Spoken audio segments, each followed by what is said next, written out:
दोस्तों अब तक अनुभव हो चुका होगा आप लोगों को कि कोई भी आईपीओ देखे बगैर नहीं भरना चाहिए। सही बात है कि नहीं? राइट, क्योंकि लोग बोलते हैं अरे पीयूष भाई खाली 10% लेके निकल जाऊंगा। अरे वो 10% लेने में 50% भाव नीचे आता है और हम 5-5 साल तक उसको लेके बैठे रहते हैं। तो ये 10-10% वाले स्ट्रेटेजी से दूर रहे। अच्छा आईपीओ अच्छी कंपनी आती है, अप्लाई करो, लगता है तो ठीक है, नहीं लगता है तो आईपीओ के बाद लो ना, कहाँ पे हम रह जाएंगे।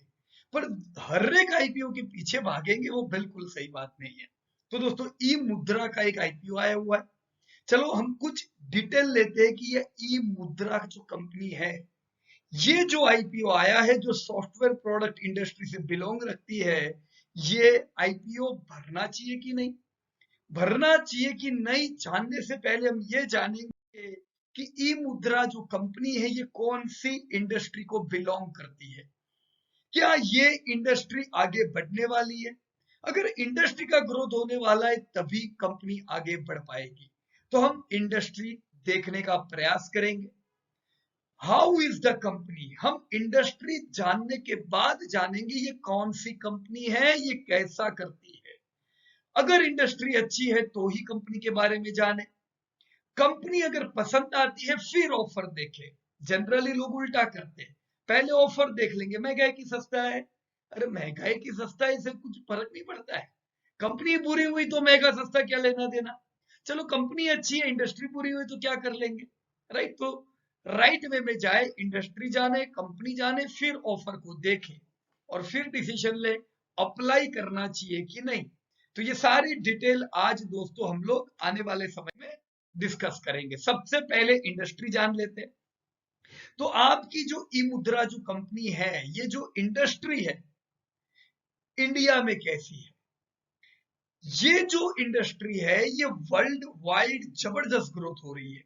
पर अगर दुनिया भर में मंदी आएगी तो इसकी इफेक्ट इसको भी होने वाली है। दोस्तों वर्ल्ड आउटपुट अगर हम कोविड का देखें तो अब दुनिया का ही डेटा देख लो, नेगेटिव था 2020 में ड्यूरिंग कोविड इरा। 2021 में 6% ग्रोथ, 4%, 4%। मतलब दुनिया से उम्मीद है कि वो 5-6% के ग्रोथ से बढ़े। साथ में यूएस से उम्मीद है कि वो भी 2 से 4% ग्रोथ से बढ़े। लेकिन इन उम्मीदों पे पानी फेर दिया है वॉर ने। अब जबकि वॉर आई हुई है तो ये जो डेटा इधर लिखे हैं ये प्री वॉर डेटा है। वॉर के बाद दोस्तों पूरी दुनिया की इकोनॉमी को फर्क पड़ेगा, तो ये एस्टिमेट नीचे आ जाएंगे। बहुत लोग कहते हैं पीयूष भाई अभी आपको पता है वो इंडिया के ग्रोथ को नीचे किया है। अरे इंडिया के नहीं, पूरी दुनिया के ग्रोथ को नीचे किया है क्योंकि वॉर है। अब दुनिया का ग्रोथ नीचे आएगा, इंडिया का भी नीचे ही रहेगा, इसमें क्या डाउट है। पर इंडिया कैसा कर रही है आप देख सकते हो यहाँ पे। चाइना इस साल 8, अगले साल 5 और फिर 5। इंडिया पूरे लिस्ट में, आप चाहे एडवांस इकोनॉमी देखो, आप चाहे इमर्जिंग इकोनॉमी देखो, इंडिया पूरी दुनिया में आउट परफॉर्म कर रही है। जब दुनिया के 3-4% ग्रोथ के एस्टिमेट थे तब भी इंडिया के एस्टिमेट 9 से 7% के थे। अब दुनिया को डाउनग्रेड किया है तो इंडिया का भी ग्रोथ ये डेटा से थोड़ा कम होगा वॉर के चलते। राइट, पर अगर इंडिया ग्रोथ कर रहा है तो डोमेस्टिक कंजप्शन को वेग मिलेगा। जो कंपनियां डोमेस्टिकली टर्नओवर करती है उनको जबरदस्त फायदा होना चाहिए। दोस्तों पिछले 40 सालों में पोस्ट लिबरलाइजेशन हुआ, प्राइवेट को मौका दिया गया। हमने देखा पिछले 40 सालों में 7% प्लस का ग्रोथ इंडिया ने किया है। दोस्तों ये जो डाउन टर्न यहाँ पे आप देख रहे हो ये कोविड वाला टाइम है। यस बिल्कुल सही लिखा है, 2022 का एस्टिमेट 2.9 ट्रिलियन का इकोनॉमी इंडिया का होगा। दोस्तों ये 2002 का डेटा है। अगर हम फाइनेंशियल ईयर 2002 देखेंगे तो ये इकोनॉमी आपकी 3.2 ट्रिलियन पार हो जाएगी और हमें पूरी उम्मीद है 2026 तक हमारी इकोनॉमी 5 ट्रिलियन तक पहुंचनी चाहिए। राइट, तो भारत का ग्रोथ तो बढ़िया है, तो ऑब्वियस है भारत में जो इंडस्ट्री होगी उनको भी ग्रोथ मिलेगा। अब digital growth levers to GDP growth, ये देखना इसलिए जरूरी है, जब भी आप डिजिटल कंपनी की बात करते हो तो डिजिटल ग्रोथ देखना जरूरी होता है। ग्लोबल सिनेरियो आप देख सकते हो, डिजिटल ग्रोथ दुनिया भर में जबरदस्त बढ़ा है और पूरी दुनिया एक दूसरे के साथ जुड़ी हुई है इंटरनेट के माध्यम से। हाइपर कनेक्टिविटी है, इंटरनेट ऑफ थिंग्स के माध्यम से आज पूरी दुनिया कई डिवाइसेस, करोड़ों डिवाइसेस एक दूसरे के साथ जुड़े हुए जो बिजनेस की नई अपॉर्चुनिटी को निकालते हैं। बिग डेटा एंड एनालिटिक्स, अब वो वायर का जमाना नहीं है, इट्स अ वायरलेस नेटवर्क और मोबाइल डिवाइसेस की इतनी सारी ग्रोथ, ये सब डिजिटल ग्रोथ के लीवर है। दोस्तों, role of digital solution in the current scenario, आपने भारत में भी देखा होगा कि हर जगह पे ई साइन, ये सब क्या है, यूपीआई, तो इतना चेंज कैसे आया? दोस्तों, टैक्स डिपार्टमेंट में क्या ई साइन की जरूरत पड़ती है? Yes, in the purpose of application of ID, e filing, GST. Financial sector में भी application for account opening in banks and post office. Transport department, application for driving licence renewal, vehicle registration. ऐसे करके line to line कितने ही sector है जहां पे अभी digital economy बड़ा रोल प्ले करने वाली है। तो डिजिटल एनेबलर्स को ध्यान में रखनी चाहिए। दोस्तों, सबसे बड़ा इंडिया में डिजिटल एनेबलर प्रूव हुआ है आपका आधार कार्ड। 136 करोड़ की जनसंख्या में 126 आधार ऑलरेडी असाइन कर दिए गए हैं, यानी करीबन 92% इंडिया आधार कार्ड के नीचे कवर हो चुका है। आधार ऑथेंटिकेशन में यूज होता है दोस्तों, हर एक चीज को आधार से लिंक किया गया है। और आप देख सकते हो एज पर डेटा, देखो नवंबर में करीबन 110 करोड़ आधार ऑथेंटिकेशन हुए थे, जो बढ़ के बढ़ते इस साल के सितंबर तक पिछले तीनों महीना आप देखो तो 100 करोड़ प्लस, करीबन 136 करोड़ आधार ऑथेंटिकेशन हुए हैं। तो अलग अलग जगह पे आधार ऑथेंटिकेशन का उपयोग होने लगा। इनकम टैक्स फाइलिंग और बढ़ गए हैं, ई सिग्नेचर का वाइडली यूज होने लगा है इनकम टैक्स में और जीएसटी के लिए। दोस्तों, 13-14 में सिर्फ 5.5 करोड़ इनकम टैक्स फाइल हुए थे, जो बढ़ के 8.5 करोड़ 2018-19 के असेसमेंट ईयर में हुए। यानी ज्यादा लोगों का देश पे विश्वास बढ़ा है, लोगों की इनकम बढ़ी है, लोग इनकम टैक्स रिटर्न फाइल कर रहे हैं। और अगर मैं गलत नहीं हूं तो इस साल ये फिगर को हम 10 करोड़ पहुंचता हुआ भी देखेंगे दोस्तों। सो कॉन्ग्रेचुलेशन टू एवरीबॉडी दोस्तों, सब लोग बाहर निकल रहे हैं और टैक्स फाइल कर रहे हैं। पर इनकम टैक्स की फाइलिंग, ऑनलाइन फाइलिंग में भी आपको सिग्नेचर की जरूरत पड़ेगी। यूपीआई के ट्रांजैक्शन वॉल्यूम्स माइंड ब्लोइंग दोस्तों, कुछ लोगों को लगता था कि डिजिटल इंडिया नहीं बढ़ पाएगा, लेकिन ये देखो, ये आंकड़े सिर्फ 2 साल पुराने हैं, जब खाली और खाली 100 करोड़ के आसपास के यूपीआई ट्रांजैक्शन हुए थे। पिछले 2 साल में ये हर महीना दर महीना बढ़ते बढ़ते, ये जो डेटा आपके सामने है दोस्तों सितंबर का, आप देख सकते हो 350 करोड़ यूपीआई वॉल्यूम हुए। तो ये जो ट्रांजैक्शन वॉल्यूम है, ये भरोसा देता है कि इंडिया में डिजिटल ग्रोथ जबरदस्त हो रहा है। देखो, ये एक फोटो है, गंतूर आंध्र प्रदेश, जय बजरंगबली पानीपुरी पॉइंट। तो हर जगह यूपीआई है यार, कहीं भी देखो तो इंडिया डिजिटल होता जा रहा है, नो डाउट अबाउट इट। अच्छा, गंतूर के अगर कोई है तो बताना ये भाई साहब को कि हमने आपको कवर किया था, राइट। चलो, number of IoT connected device, अगर आप लोगों को ध्यान हो तो 2-3 साल पहले स्टरलाइट टेक्नो के प्रेजेंटेशन में हम लोग आप लोगों से डिस्कस करते थे कि इंटरनेट कनेक्टेड डिवाइस इंडिया में 100 करोड़ पहुंचेंगे, जबरदस्त बढ़ने वाले। एवरेज घर में 10 डिवाइस होंगे इंटरनेट से कनेक्टेड। देखो, वो समय तो गाड़ियां थी नहीं इंटरनेट कनेक्टेड, अभी आ गई क्या? देखो, एसी इंटरनेट कनेक्टेड हो जाएगा, आपका वॉशिंग मशीन, टीवी तो आ ही गया इंटरनेट कनेक्टेड। तो इंटरनेट कनेक्टेड डिवाइस इंडिया में 2019 में 25 करोड़ थे, अभी भी अगर हम देखें तो 40 करोड़ है। ये 125 करोड़ पार हो जाएंगे इस दशक में। तो इंटरनेट रिलेटेड बिजनेस, इसको जबरदस्त बूस्ट मिलना चाहिए। डिजिटल बैंकिंग, कुछ समय पहले लोग डिजिटल से डरते थे, देखो कितने कम लोग थे 2010 में डिजिटल बैंकिंग यूज करने वाले, और आज देखो 50 गुना संख्या बढ़ी है डिजिटल बैंकिंग यूज करने वाले लोगों की। तो ये बताता है दोस्तों कि इंडिया में डिजिटल एनेबल्ड बिजनेस जबरदस्त बूम कर रहे हैं और करेंगे। So players having presence in the global market which are connected through all of this. IAM market, दोस्तों Microsoft, IBM, ping identity, octa, cell point वगैरह वगैरह कई कंपनियां दुनिया भर की इस मार्केट में है। ई मुद्रा भी है हमारे इंडिया में। पीकेआई मार्केट देखे अगर हम सॉफ्टवेयर रिलेटेड, तो एंट्रस्ट, नेक्सस ग्रुप, ई मुद्रा इंडिया की। पीकेआई मार्केट में सर्टिफिकेट डिस्कवरी का मार्केट देखे, डिजीसर्ट यूएस की, सेक्टिगो यूएस की, एपव्यू, वेनाफी और ई मुद्रा अगेन यहाँ पे भी इंडिया की। तो इंडियन कंपनी की भी एंट्री है और बढ़िया काम कर रही है हमारी कंपनियां भी दोस्तों। Digital security and paperless transformation market दो प्रकार से ट्रैक किया जा सकता है दोस्तों। ये इंडस्ट्री बढ़ेगी कि नहीं ये कौन बताएगा, इंडस्ट्री बढ़ेगी कि नहीं ये यहां से पता चलेगा। दोस्तों पेपरलेस ट्रांसफॉर्मेशन कितना हद तक बढ़ा है आप जानते ही हो दोस्तों। अब तक आपको जो कंपनियों के रिपोर्ट कैसे आते थे, घर पे वो आता था ना एनुअल रिपोर्ट, अभी एनुअल रिपोर्ट आता है क्या घर पे, ईमेल में आने लगा। तो ज्यादातर चीजें पेपरलेस ट्रांसफॉर्मेशन में कन्वर्ट हो रही है दोस्तों। इसका मार्केट बहुत बड़ा है डिजिटल सिक्योरिटी का पेपरलेस ट्रांसफॉर्मेशन में।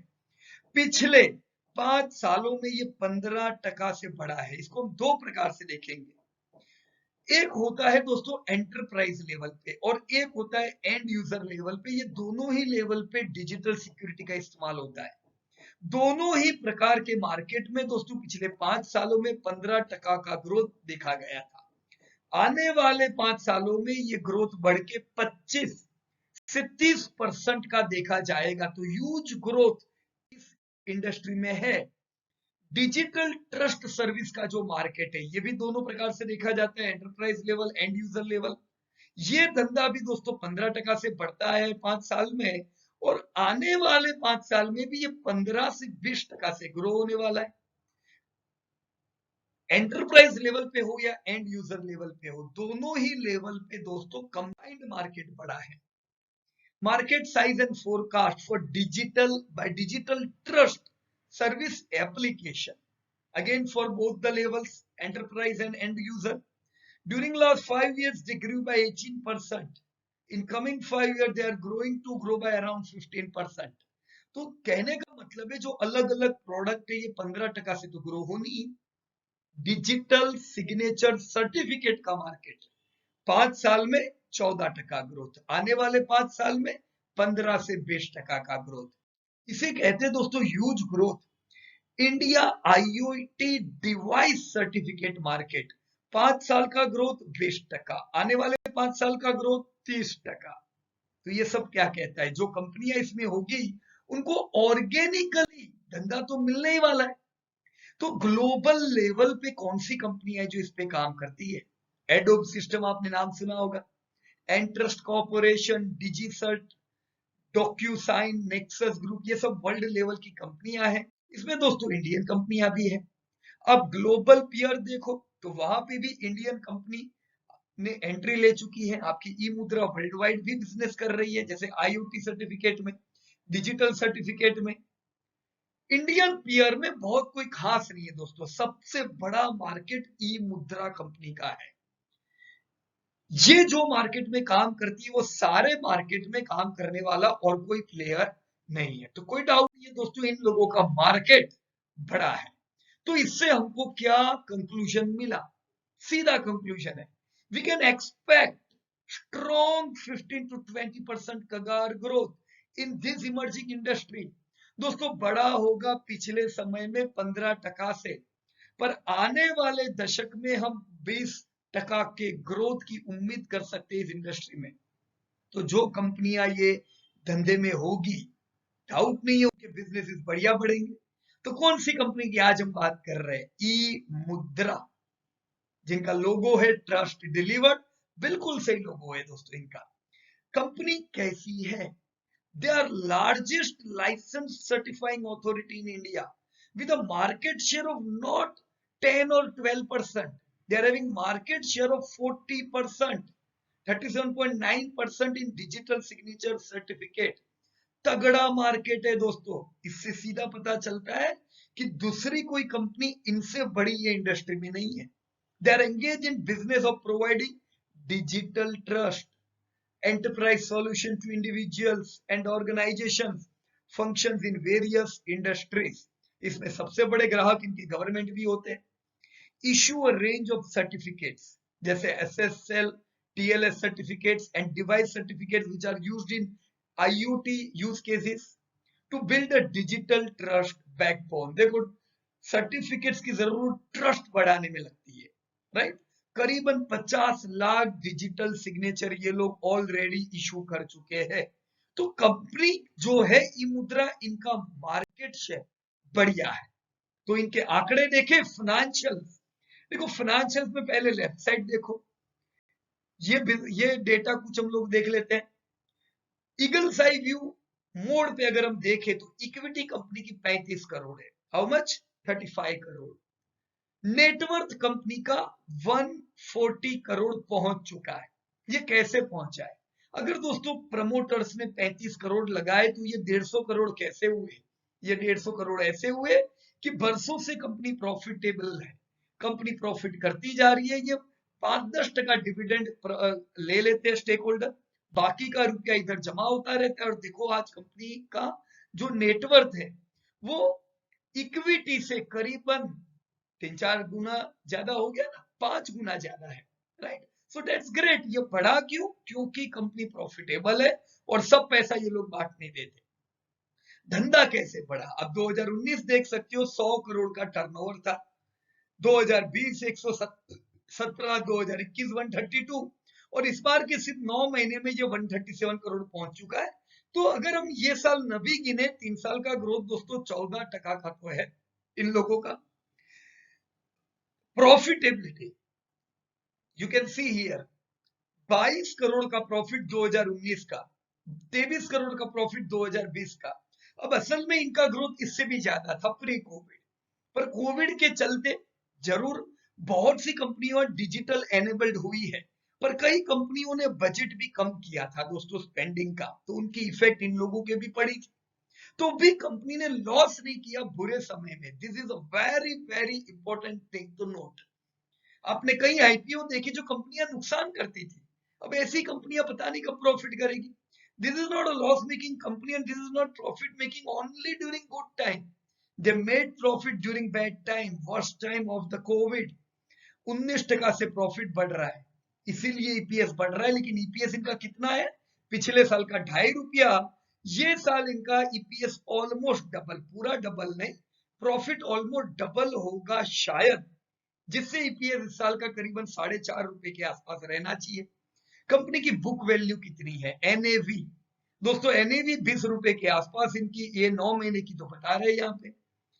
डेप्ट कंपनी पे कितनी है? 12 करोड़ 2019 में थी, 30 करोड़ अभी है। तो डेप्ट वाली कंपनी है, हम ये नहीं कह सकते बिल्कुल डेप्ट नहीं है। लेकिन इन डेटा के आधार पे अगर हम इनके रेशियो देखें तो रिटर्न ऑन इक्विटी इनकी तगड़ी है। देखो 29% return on equity you can see here in 2019। Even this year their return on equity is 26%, which shows the company is good. Margin company के ऑल द टाइम 20% प्लस है, अभी 27% plus है, Covid में भी ये 20% थे। तो ये कंपनी आने वाले समय में, अच्छे समय में 30% मार्जिन पे तो पहुंच जाएगी। Good margin. डेब्ट टू इक्विटी रेशियो कंफर्टेबल है, अच्छा है, डेब्ट फ्री नहीं है पर कंफर्टेबल लेवल से भी काफी कम है। तो यस, फाइनेंशियल इनके अच्छे हैं। अब हम उम्मीद क्या करें? देखो इक्विटी आईपीओ के आने से 35% की इक्विटी 38 करोड़ बन जाएगी।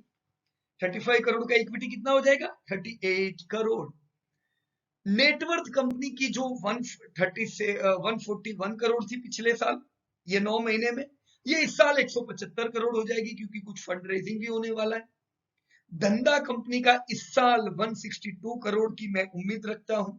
ये बढ़ते बढ़ते दोस्तों 2030 में ये करीबन 500 करोड़ का धंधा हो जाएगा।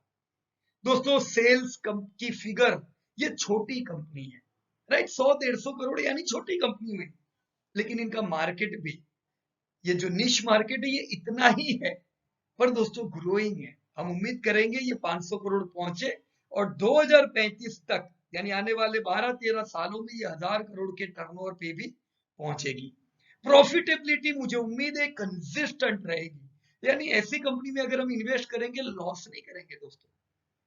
प्रॉफिट इस साल 40 करोड़ की हमें उम्मीद है।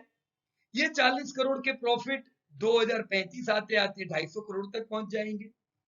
ईपीएस जो आज आपकी पिछले साल 2.5 थी, इस साल 4, 4.5 होगी।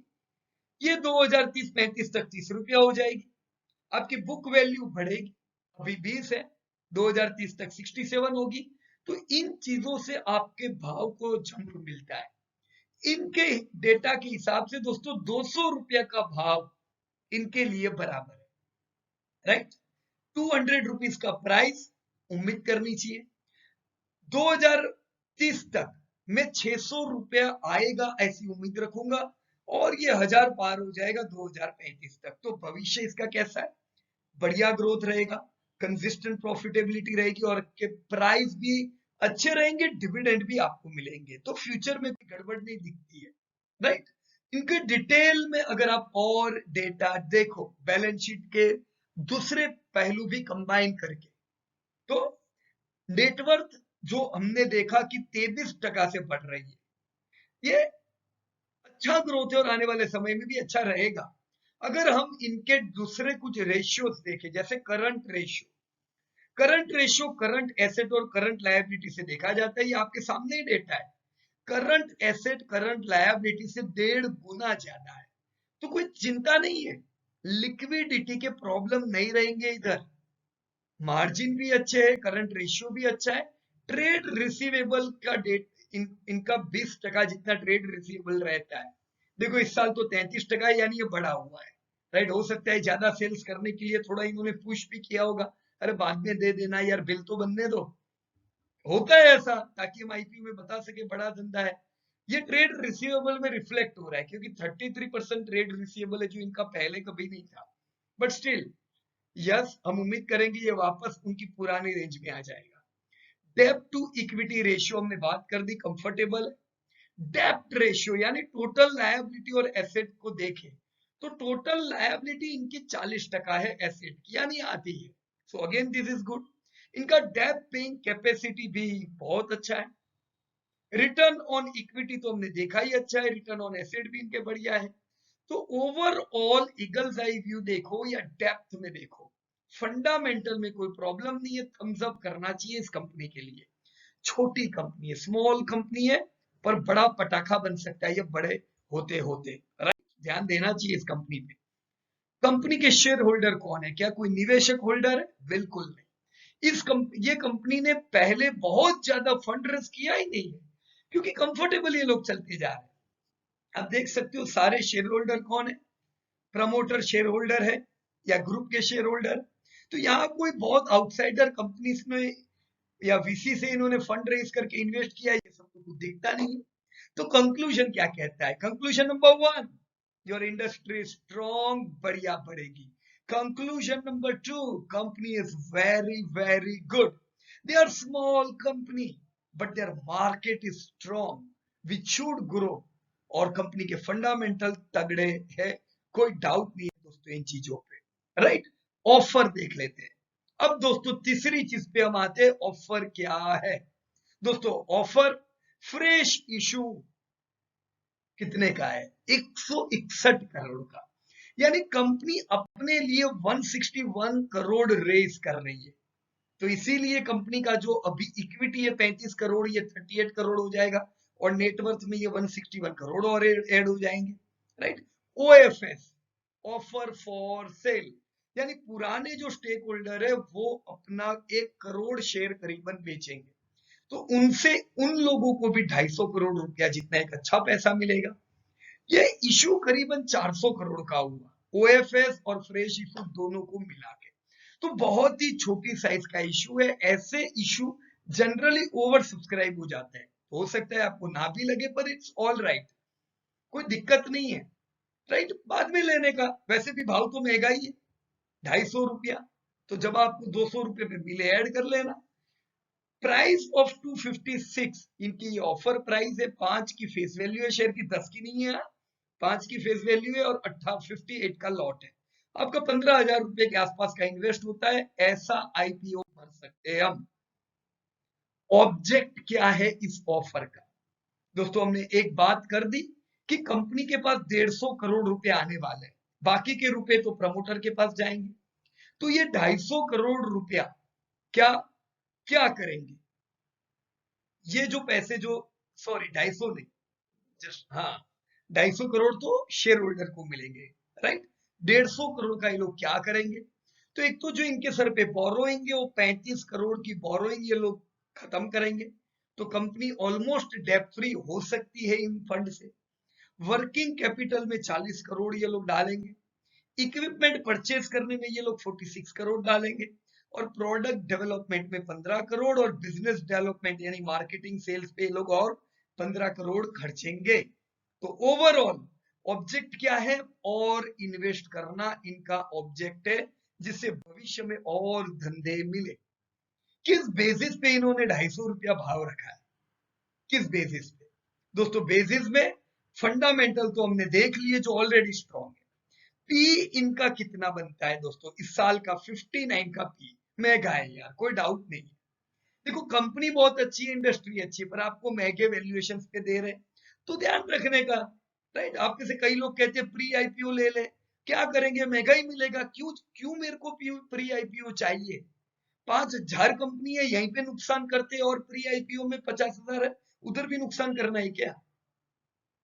सिलेक्ट करो, शांति से आईपीओ लाने दो और अपने पास 20 साल है माल लेने के लिए। क्यों अड़बड़ी है कि मेरे को लगता नहीं है? अरे मेरे को आज तक कोई आईपीओ लगा नहीं है, पर हमको ये सब, हम लोग ये देखते ही नहीं है आईपीओ लगा कि नहीं लगा। पर्पस क्या है? लंबे समय की कंपनी मिली।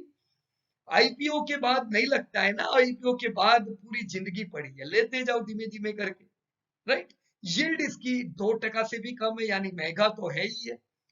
यील्ड इसकी और ऊपर आए 3% जैसी हो तब हम बाय कर सकते हैं। तो 3% कब होगी? या तो शेयर आपका 200 के अंदर आ जाए, या तो फिर इनकी अर्निंग हमने उम्मीद की उससे भी बढ़िया बढ़े, right. Price to book value 11-12 की है, बहुत महंगी है। रिटर्न ऑन नेटवर्थ 25% की है, ये अच्छा है, पर रिटर्न ऑन नेटवर्थ में भाव तो आता नहीं। तो कंपनी तो अच्छी है, हम पहले ही बोल दिए, पर जब भाव की बात आई तो इन्होंने महंगा दिया, उसमें कोई डाउट नहीं है। This is expensive, we can buy during future fall. तो भविष्य में नाम लिख देने का। मैप माई इंडिया हमने क्या कहा था, राइट, बढ़िया कंपनी है ना। आईपीओ के बाद देखो कहाँ चल रही है, तो क्यों जल्दबाजी है कि मेरे को पहले लग गया होता, तो नहीं लगा है ना। तो आईपीओ के बाद भी अभी वो आईपीओ, आपका जो आईपीओ पे भाव खुला था उसके नीचे ही चल रहा है, ले लो, बराबर की नहीं। तो जब अच्छी कंपनी दिखती है पोस्ट आईपीओ आपको अपॉर्चुनिटीज मिलेगी, कैन कैच दो opportunities, right. So what is the conclusion? पहला कंक्लूजन क्या था? इंडस्ट्री धमाकेदार है। दूसरा कंक्लूजन क्या है? कंपनी बढ़िया है। तीसरा कंक्लूजन क्या है? यार आईपीओ में तुमने दिया बहुत महंगा है, ऐसा नहीं करने का, चीटिंग करता है, चीटिंग करता है? ऐसा नहीं है। ये लोग भी तो वैल्यूएशन का फायदा उठाएंगे। देखो आखिर इनकी इंडस्ट्री भी तो 25-25% से ग्रोथ कर रही है। तो ग्रोइंग इंडस्ट्री में चीजें महंगी मिलती है, पर बाजार हर एक को मौका देता है, राइट। आईपीओ में लगे तो भी बहुत अच्छी बात है, नहीं लगे तो भी बहुत अच्छी बात है। अब दोस्तों फ्यूचर की मैं क्या उम्मीद रखूं? दोस्तों 2022 में यानी इस साल मुझे उम्मीद है 162 करोड़ का इनका धंधा होगा, 40 करोड़ का प्रॉफिट होगा, और इन्होंने ऑफर किया है 256 रुपीज पे। ये उम्मीद नहीं है, ये रियल ऑफर्ड प्राइस है। उम्मीद ये है कि आपको लगेगा कि नहीं। 2030 500 करोड़ का धंधा की उम्मीद करते हैं, 124 करोड़ का प्रॉफिट, 600 रुपए का भाव, और 2022 से 2030 के ये 8 सालों में आपको कंसिस्टेंट हर साल डिविडेंड मिलता जाएगा जो बढ़ता जाएगा। 2035 में 1000 करोड़ का टर्नओवर, 250 करोड़ का प्रॉफिट, भाव 1200, और कंसिस्टेंटली डिविडेंड कंटिन्यूटी आपके पास आती जा रही है। This is what we can expect, right friends, and best of luck to everybody. जय हिंद दोस्तों।